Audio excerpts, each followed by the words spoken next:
So this drill, again, we didn't really get a chance to like full on name it. This was one that that Toomey's run that we sort of made some adjustments to.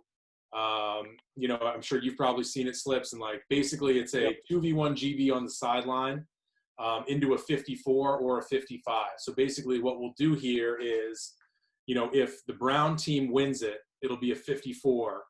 And if the white team wins it, we'll release another white guy from the sideline. And then we'll play 55. And, for us, again, like our, philosophically speaking, like we would prefer not to play 6-on-6. Like we'll do it, obviously, but like the more that we can play transition, the better. And so we feel like a drill like this, is going to be chaotic. And really, we want our guys to just try and get as many reps as possible. We want to try and play fast. And we also want them to sort of learn, what they can and cannot do in certain situations. So we've got like a basic framework in terms of what we want our guys to do, right? So like in a, 4v3 situation, we're in an L break. First guy without the ball crashes the crease. Next guy in, we call it fills or fits, basically doesn't muck everything up in there. So that's like kind of our basic framework, but we also understand that it's not going to be a perfect L break, or it's not going to be a perfect 43 or 54 every time.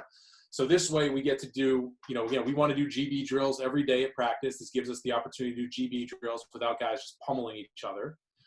So we get reps there, but also, this gives us an opportunity to a lot of different formations in these 54, 55 looks, and also different timing, different spacing, and really just let our guys problem solve and work their way through it. So let me kill the volume on this. There we go. So basically you have here, again, right now you get sort of your standard 43 coming down. Again, you got this guy trailing, so this guy should move the ball. And then once he moves the ball, he should be looking for it and then crash in the crease. And then this next guy down should fill.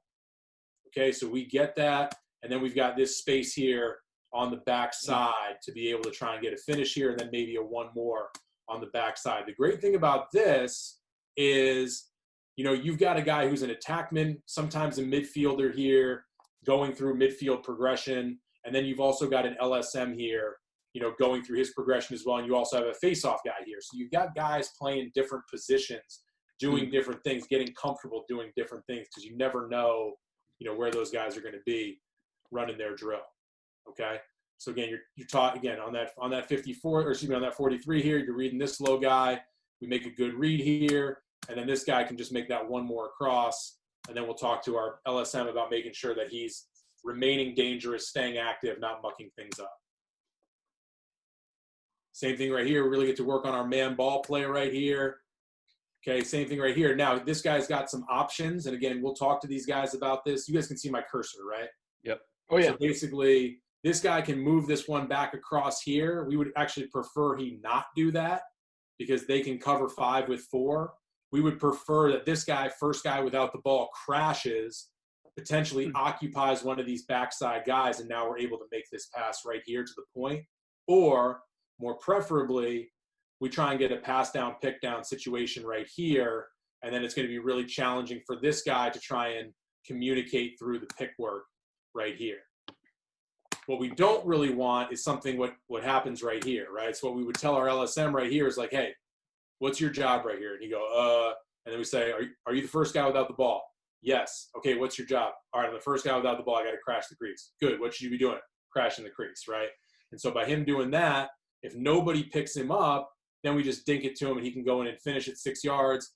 If this top guy or the point guy slides with him or covers him, now we've got this guy sort of coming over the top for a look. This is actually not really what we want right here. And if we do make this pass, ideally what we want is this guy stepping into a shooting lane and being a threat on that.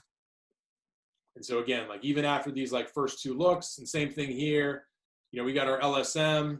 He does a good job of, all right, let me feel this out. Let me see if this is the right thing. And then we're like, all right, Flair, like probably don't want you taking an offhand jump shot at the top of the crease. Let's work on it. Maybe you can get better at it. But at this point in your offensive progression, this is not the look that we're looking for. I mean, that's so indicative of you guys, though, is like the fact that your attackman, 1, is throwing the pass, and 2, your pole is cutting, looking for, like wanting the ball. There are a lot of guys that wouldn't want that ball because they're cutting in an awkward spot and they don't play this way. It's like that to me is so indicative of the tough style that I'm familiar with. Seriously, and he catches it off shoulder to a hand exchange to a jump shot. Pretty impressive. Yeah. Yeah, and again, I think the most important thing with this stuff is like, again, we got to let these guys try this in practice. I mean, philosophically, where we're at is like my thought is always like, all right, like if I try and be too controlling during practice and these guys never try this stuff, then they don't know if it's going to work or not. Like this shot right here and him, skying this shot or gassing this shot is much more impactful for his development than it would be if I was like yelling at him. I think he sees that and is like, man, I'm probably not ready to hit that shot yet. So I'm not going to yell at him for taking that shot. I think our guy who feeds this right here, he's sort of developing. And again, this is probably a week into practice, right? And we don't have like official fall ball or anything like that. So we're a week into practice. We're still learning what our KYP is, right? Our know your personnel. So he's probably going to learn, that maybe I don't want to hit that particular LSM cutting through the middle, right? There are other guys who you definitely want to hit, but all right, I got to see that guy develop more before I'm willing to make that pass on a more regular basis. That's such a NESCAC way to coach it. Yep. What's that? Just hey, figure it out. Well, no, it's like, if I'm yelling at him here, he might not try that. I don't know what the right, analogy is because I'm not John or you or nearly as smart as most of the people we have on. But, classic NESCAC. Yeah, I mean, I think it's just, again, we don't, if we had 20 practices with these guys in the fall, like we could go through like full indie shooting. So by the time we get to February, and this was, I think 3 days before our first game, we'd be like, all right, Flair, like either work on that and get a lot better before we get into the spring, or just, hey, that's not part of your game yet. But, for this, I think this was like practice number 8 for us. So we're still trying to figure these guys out, in terms of what they can and cannot do. And so everybody knows NESCAC starts Feb 15 in terms of starting practice and has about 2 weeks, right, give or take, coach, until your first 2 weeks on the nose usually. First league game. First league game, right. First league game, exactly. And next year, in 21, we open at Amherst. So it's not even like, all right, like you get to like sort of figure out who you want to start with. It's like, all right, here, like go and play this top 5 team first game of the year on 2 weeks practice. So, there's definitely some urgency in these first couple of practices to figure it out. Again, right here, we see the white team wins it. So now we're going to release, guy in white from this side. And so you can see here, you got Matt Treber right here. Again, one of the things that we talked to these guys about, these point guys, and this was more of an emphasis this year for us, was, we want these point guys to read this play a little bit better. Like, obviously, if it's a clean 43, we want to keep that guy lower, make the point guy make a decision. If it's a little bit more broken up, we can give this guy the freedom to go and basically play 2-man with this pole anywhere else on the field. And the reason for that is that you're putting this point guy in a really weird situation. Like, if you leave, this guy doesn't really know who his guy is anymore, when he should slide, whatever. But also, whoever this guy coming down with the ball is, man, that guy's man's not prepared for a pick over here in transition. So there's no way that they're going to know to communicate through this. It ultimately ends up not really working. We get the pass down, pick down here. And because of, Treber coming up high, he ends up sort of getting out of the play, but now he's sort of into this follow position. And again, we didn't draw this up. We're just letting these guys figure it out. Again, like basically these guys have captain's practices all fall. Like, we don't see them. It's all organized by them. First couple days of practice, we get out there and, we're like, all right, show us what you guys have been working on. It's not like, all right, we're running this. It's like, all right, let's just roll the ball out, let these guys play. Show us what you guys have been working on. Show us sort of the personnel that you guys have been plugging together.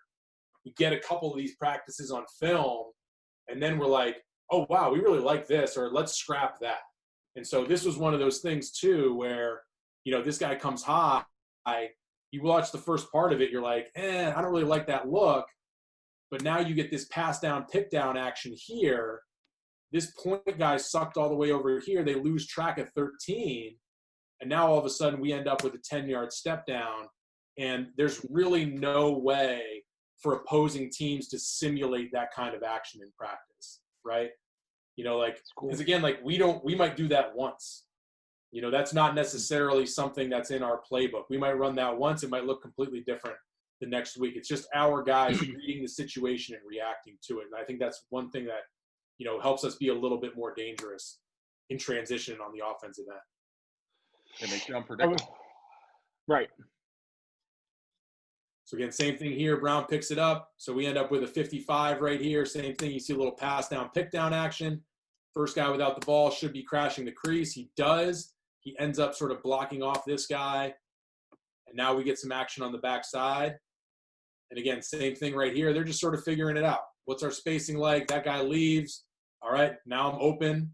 There's your boy Kurt Brune right there. Kid's pretty nasty. Yeah, I know. We screwed that one up. Yeah, you did. He's good, man. Yeah, he can score play. a lot of goals for us before it's all said and done.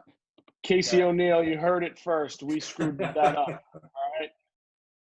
But again, just a really good job of like, again, this isn't whiteboard stuff. This is like Sandlot stuff. Like basically get into open spots, call for the ball, let them know that you're open. We get some very basic tenets in terms of what we do. And these are freshmen, right? This is like their 7th or 8th college practice. They're just, you know, trying to figure out what we do.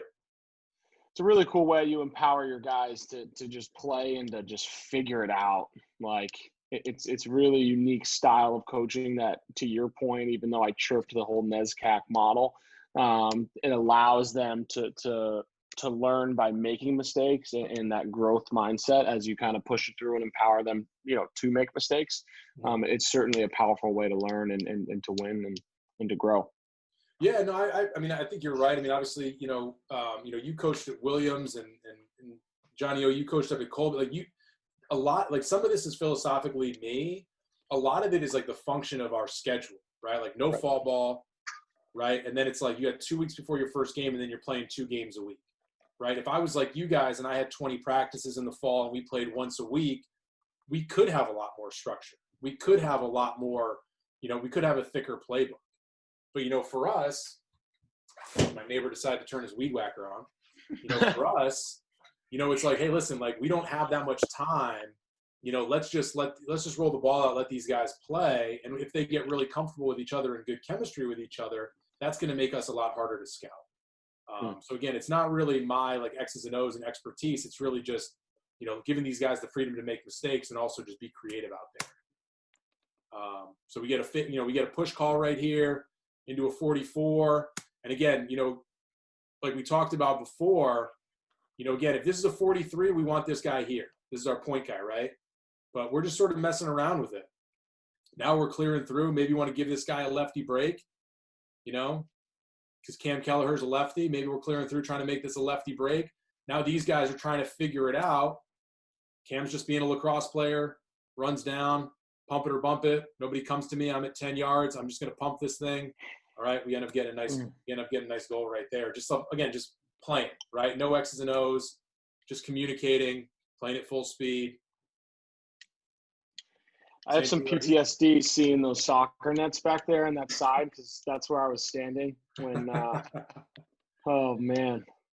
Well, you know, I love our facilities, guys. They're the best.